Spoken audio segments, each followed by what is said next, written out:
الله أكبر الله أكبر الله أكبر الله أكبر الله أكبر. الحمد لله رب العالمين. الحمد لله الذي هدانا لهذا الدين العظيم وأعظم بها من نعمة وأكرم بها من منة. الحمد لله الذي قدرنا على صيام رمضان وقيام رمضان وتلاوة القرآن والاستغفار والتسبيح والتحميد. هذه لغة لا يعرفها إلا المسلمون الموحدون المؤمنون بالله. هذه لغة الكون، لغة الطيور، لغة الأسماك والحيتان في باطن البحار، لغة الجبال والجمادات. وإن من شيء إلا ويسبح بحمده ولكن لا تفقهون تسبيحه. أشهد أن لا إله إلا أنت يا رب وحدك واحد أحد فرد صمد، لم يلد ولم يولد ولم يكن له كفوا أحد. الخالق فليس بمخلوق، الرازق فليس بمرزوق، الذي يحيي ويميت وبيده مقاليد السماوات والأرض إنه الله. ليس كمثله شيء وهو السميع البصير. ما خطر في بالك فالله بخلاف ذلك خارج عن الزمان والمكان والعقول، لا تحيط به العقول لأنه هو خالق العقول جل جلاله. ونشهد أن سيدنا ونبينا وعظيمنا وحبيبنا محمدا رسول الله، طب القلوب ودواؤها، عافية الأبدان وشفاؤها، نور الأبصار وضياؤها. هذه الدنيا نراها من ضياء من محمد صلى الله عليه يا رسول الله. يا خير من صام وقام، يا خير من أتانا بعيد وسماه لنا تسمية عجيبة غريبة، يوم الجائزة، الذي نسأل الله تعالى أن نكون من أهل الجائزة جميعا. قولوا آمين. ونحن يا ربنا على ثقة بك ومن باب حسن الظن فيك، حاشاك أن تخيبنا.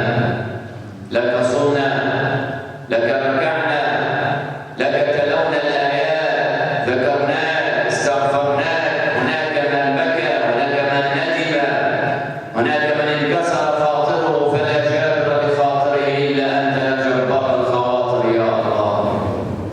هناك من لجأ إليك وأنت لا تخيب من يلجأ إليك.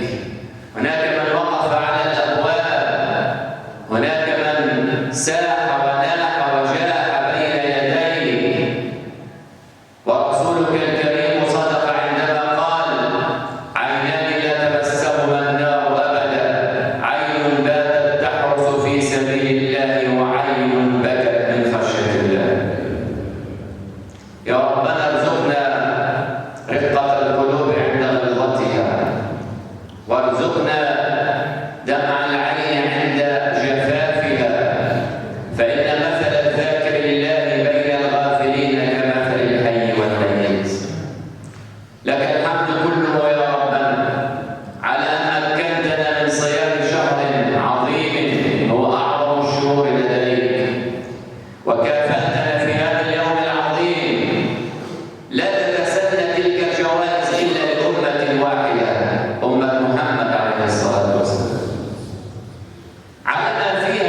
صلة الأرحام صورة راقية جدا، صورة اجتماعية مترابطة متماسكة لا تجدها في باقي الأمم أيها الأخوة.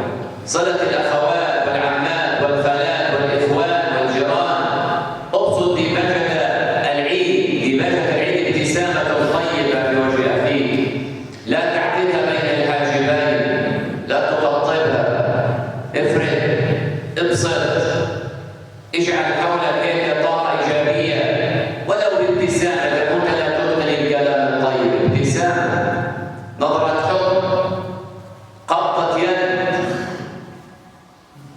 لو أحسنت إلى زوجك، إلى طفلك، إلى ابنك، إلى جارك، إلى أمك، أبيك، كل المحيطين بك، لا تدابر، لا تناجش، لا تقاطع.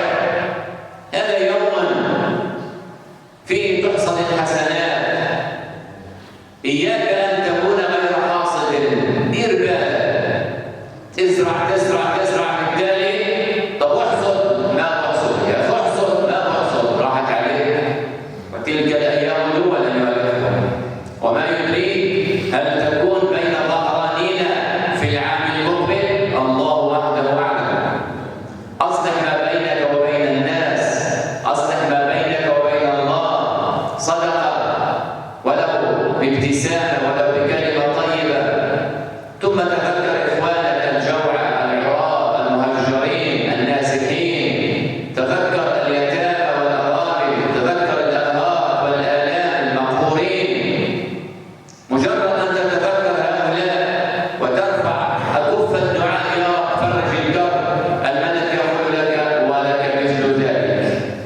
بالدعاء، بالكلام أيها الأخوة، بالتعبير عن الشعور. وما الدين أصلا؟ هو شعور وإحساس وطمأنينة. نسأل الله سبحانه وتعالى أن يجعلنا من خير الأمم، وأن نكون من خير المجتمعات، وأن نكون على قدم صدق، على قدم الحبيب المصطفى عليه الصلاة والسلام. الله أكبر، الله أكبر، الله أكبر، أو كما قال ادعوا الله وأنتم موقنون بالإجابة.